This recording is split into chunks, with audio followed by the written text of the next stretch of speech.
Quando Jesus chegou aos 12 anos, foi com seus pais a Jerusalém, segundo o costume do dia da festa de Páscoa.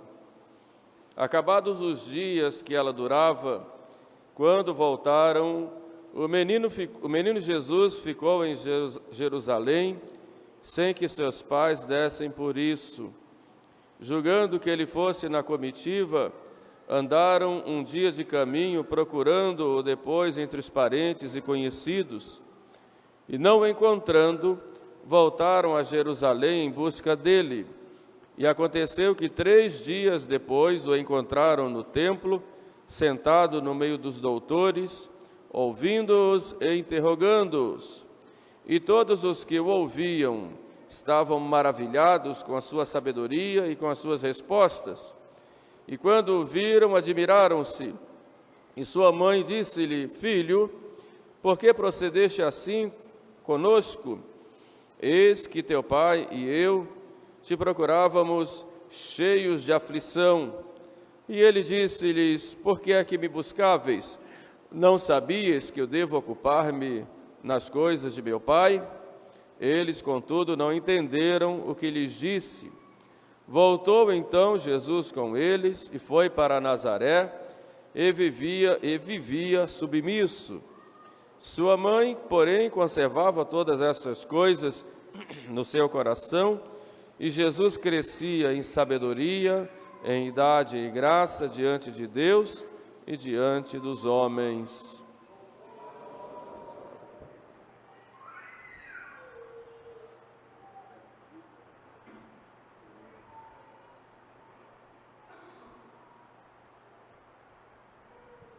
E pelas palavras do Santo Evangelho sejam perdoados os nossos pecados. Podem sentar, meus irmãos.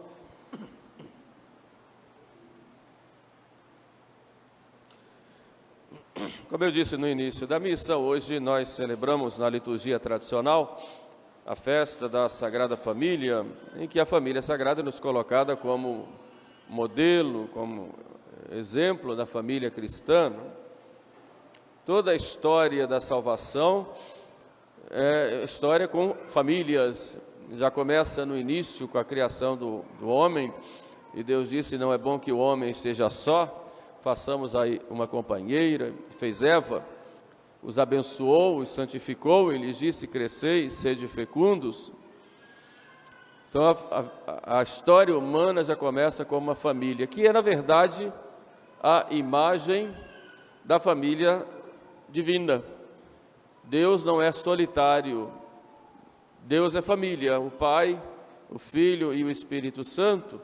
E aqui na terra deixa uma imagem da Trindade, que é a família, o pai, a mãe e os filhos. Mas logo no início da história humana, a família começa a enfrentar seus problemas, suas tragédias. A gente já vê o pecado de Adão e Eva, a expulsão do paraíso, já vê a culpa de um para o outro. Depois a gente já vê um irmão matando o outro, Caim mata Abel, a tragédia já entra no início da história. E assim, durante toda a história, nós vamos vendo as famílias caindo cada vez mais, perdendo cada vez mais aquele plano que Deus tinha colocado, de ser uma comunhão, expressão da comunhão dele na Trindade. Mas Cristo veio restaurar todas as coisas, e começa restaurando exatamente numa família, né? Ele poderia ter vindo ao mundo já grande, mas ele quis nascer num lar, né? Com o pai, São José, o seu pai adotivo, uma mãe, Maria Santíssima, e fica 30 anos dentro do seio da família. Depois sai para pregar, né? 3 anos, mas 30 anos ali no silêncio do lar de Nazaré, no trabalho, na oração, naquelas virtudes próprias da vida, que pode até parecer rotineira, né, do lar, mas é ali que ele vai mostrar que o homem deve se santificar. É no silêncio da casa, na prática das virtudes, sobretudo na prática da caridade, que deve ser a principal virtude a ser alimentada dentro da casa. Todas as outras virtudes, a paciência, o perdão, a grandeza de alma, a ajuda mútua, a modéstia, a castidade, tudo isto tem um vínculo que é a caridade, né? Na família, a gente aprende a amar, né? Amar a Deus, amar o irmão, amar a esposa, amar o esposo, né? Amar os filhos, os avós. Quer dizer, a caridade é aquela virtude, digamos que é como uma corrente, né? Que engloba todas as outras, né? Por isso dizia Santo Agostinho: ama e faze o que queres. Esse é o plano de Deus. Por isso a família sagrada é modelo, exemplo. Com os seus sofrimentos, com as suas dificuldades, é para nós modelo e exemplo. Mas nós hoje enfrentamos muitas dificuldades na família, né? Sobretudo, nós tínhamos um modelo patriarcal de família até o início do século XX, né? Que perdurou mais ou menos até a Primeira Guerra Mundial, e que aos poucos a família foi deixando de ser aquela família patriarcal, no sentido que tinha o pai, era o avô, o patriarca, diante dos filhos que se casavam, ficavam todos por ali. O modelo hoje é um modelo diferente, que é o chamado modelo de família mononuclear, né?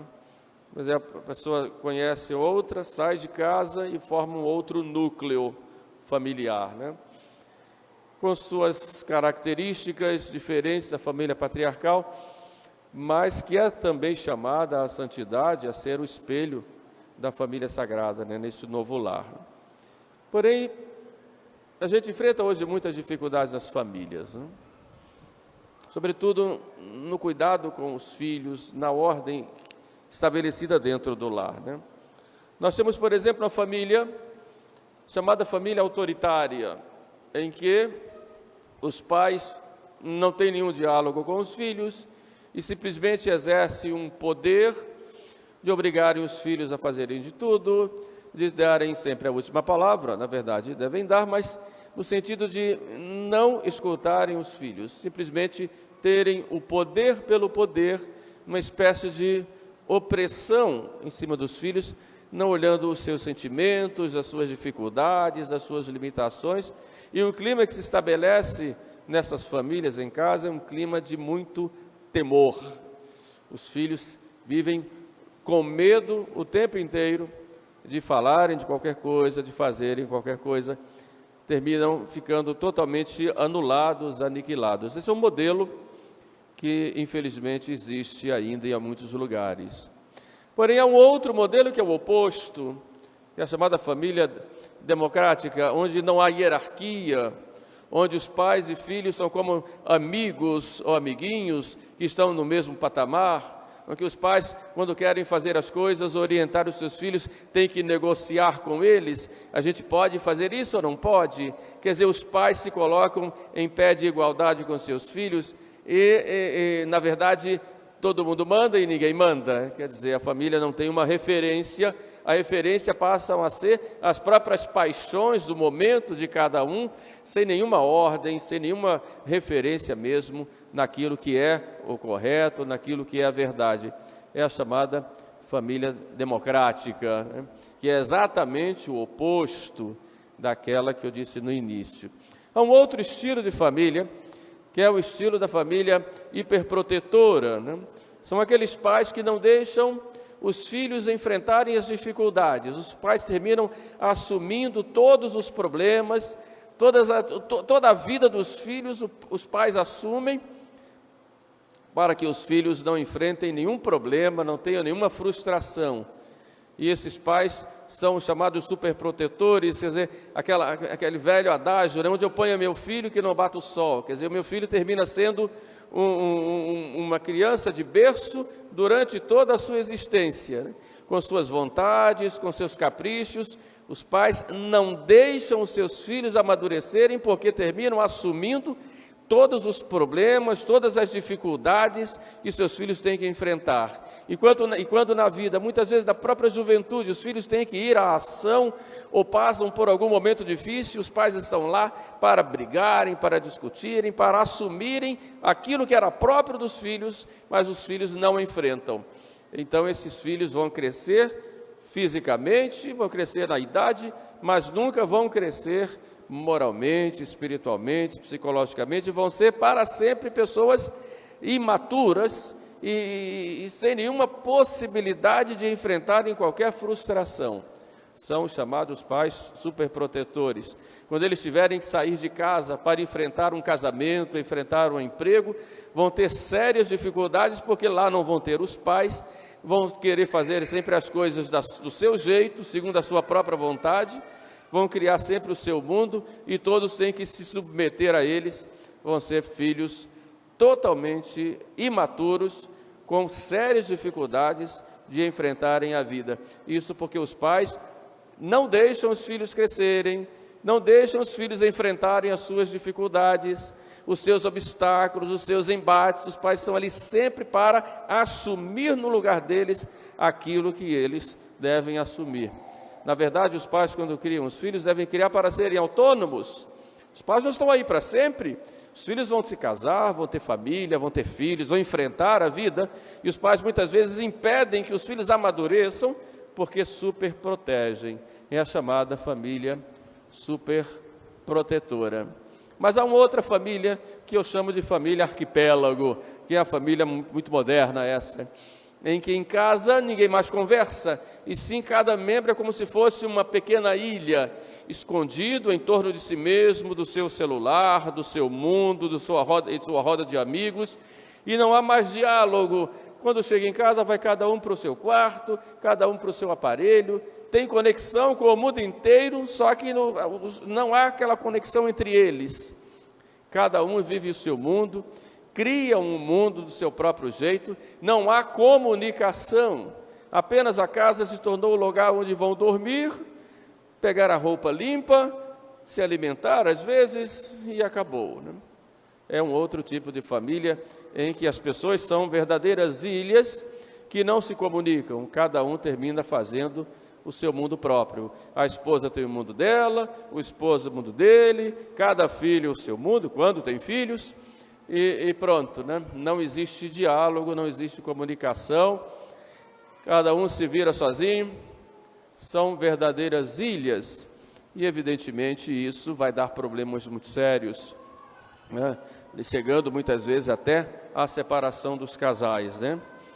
Há um outro tipo de família em que há o chamado subdelegação, quer dizer, a família, todo mundo, não existe referências, as referências mudam, há uma inconstância muito grande, tem hora que os pais apertam muito, tem hora que afrouxam, não tem regra, tem hora que o filho corre para o lado que é mais fraco e termina negociando com aquele que faz as suas vontades, coloca o pai contra a mãe, a avó contra a filha, contra o filho, contra o genro, contra a nora, cria uma confusão muito grande e as crianças terminam sendo verdadeiras tiranas dentro do lar, manipulando a todos segundo a sua própria vontade, sem referência nenhuma. É um outro tipo de problema que nós vemos hoje nas famílias. Isso as famílias em que os pais continuam juntos, né? Porque infelizmente o índice de separação dos casais é muito grande. Foi feita uma pesquisa ano passado, 2018, 2019, e a cada 3 casamentos feitos se desfazem, né? Nós temos um divórcio a cada 3 casamentos. E 65% dos divórcios ocorrem até o 14º ano em que o casal está junto. E os filhos ficam, então, naquela situação, sem saber para onde vão, numa família totalmente esfacelada, né? Sem falar nos casos de famílias em que os filhos não têm mais pai, não têm mais a mãe, enfim. Toda essa situação nós enfrentamos hoje na família, e são desafios grandes que nós temos diante da evangelização, e a igreja ela fica atenta a todas essas situações para que nós possamos formar famílias segundo o plano de Deus. Mas nós temos um plano, que é a família sagrada, né? Aqui nós temos muitos jovens que estão se preparando para a vida matrimonial. Aliás, a grande maioria dos fiéis que frequentam a nossa comunidade, a nossa capelania, são de jovens, muitos ainda solteiros, né? Que têm seus planos, né? E para começar a formar uma família segundo o plano de Deus, o primeiro passo é ter um bom namoro. E o que é o namoro? Muitos casais, quando chegam perto do casamento, dizem: eu não conheço o meu futuro esposo, eu não conheço a minha futura esposa. Isso é inadmissível, não? Porque o tempo de namoro, ele existe exatamente para isso.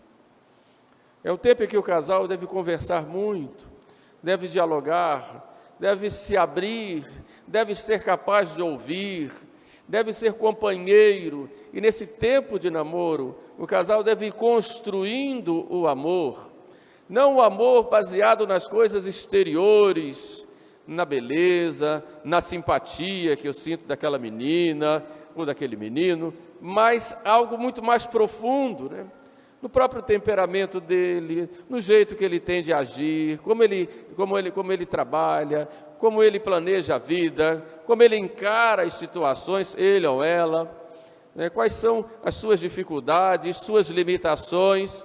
E é preciso que o casal tenha tempo no namoro para observar, para conversar, para ouvir, para fazerem planos juntos e construírem um verdadeiro amor. Não um amor baseado na sexualidade ou na genitalidade, mas um amor verdadeiro baseado numa pessoa que se une a outra, que quer se unir a outra pessoa em vista de um projeto em comum, que é formar uma família. E formar uma família segundo o plano de Deus.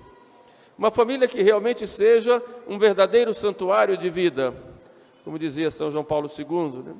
Uma família que seja um berço de amor, onde os dois aprendam a viver o amor intenso de um para com o outro, e esse amor tenha como fruto os filhos, e que os filhos cresçam vivendo esse amor que deve levar para Deus.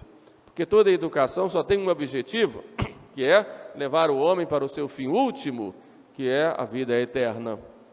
Dentro das próprias dificuldades e obstáculos que o ser humano enfrenta, os pais têm que estarem maduros o suficiente para, enfrentando esses obstáculos que a vida vai colocando no caminho de seus filhos, para ajudarem a cada um deles ou a transporem esses obstáculos ou a se levantarem quando caem rumo a uma meta, que é a vida eterna. Esta maturidade deve ser mínima, pelo menos, num casal que chega ao casamento. Essa maturidade que leva os dois a se doarem, a serem capazes de se dar e receber. Eu me dou para você, eu te recebo totalmente por toda a vida. E essa capacidade de se doar e de receber o outro, como o outro é, deve ser mínima, pelo menos, para que o casal possa se casar e no dia a dia poderem ponderar juntos as dificuldades, os direitos, as obrigações próprias do dar e receber, para se encaminharem juntos como marido e mulher. Não é fácil, porque a pressão da sociedade contra a família é muito grande, os apelos do consumismo são muito grandes, os apelos do prazer irresponsável também são muito grandes, já no tempo de namoro. Os apelos para o individualismo, para cada um querer fazer as coisas do seu jeito, não saber escutar o outro, também são muito grandes. Os apelos do relativismo, de que vale tudo, tudo é bom, também são muito grandes. Os apelos de uma afetividade desordenada também são muito grandes, em que o afeto ou a emoção termina ficando acima da própria razão. Então, muitas vezes o casal se casa mais por motivo afetivo, acima do racional, e depois que o afetivo acaba, a razão não vai funcionar, porque ela não entrou na história, e daqui a alguns anos eu não gosto mais dele, o amor acabou, a gente não se dá mais, então é melhor a gente se separar, né? E aquele compromisso que foi feito, e os filhos, o afeto acabou. Então é preciso repensar um pouco quais são os motivos que levam ao casamento e que fazem manter esse casamento. Mesmo o afeto tendo acabado, eu tenho uma esposa, tenho um filho, tenho que honrar essa família que eu tenho. Mesmo não tendo mais aquele calor, deveria ter, mas se não tem, mas eu tenho um compromisso com minha esposa, com meu esposo, com a minha casa, com tudo que nós construímos juntos. Mesmo quando vêm as tentações do mundo, e são muitas, é preciso viver e reviver sempre esse compromisso, que é no fundo um compromisso de amor a Deus e depois ao outro por causa de Deus.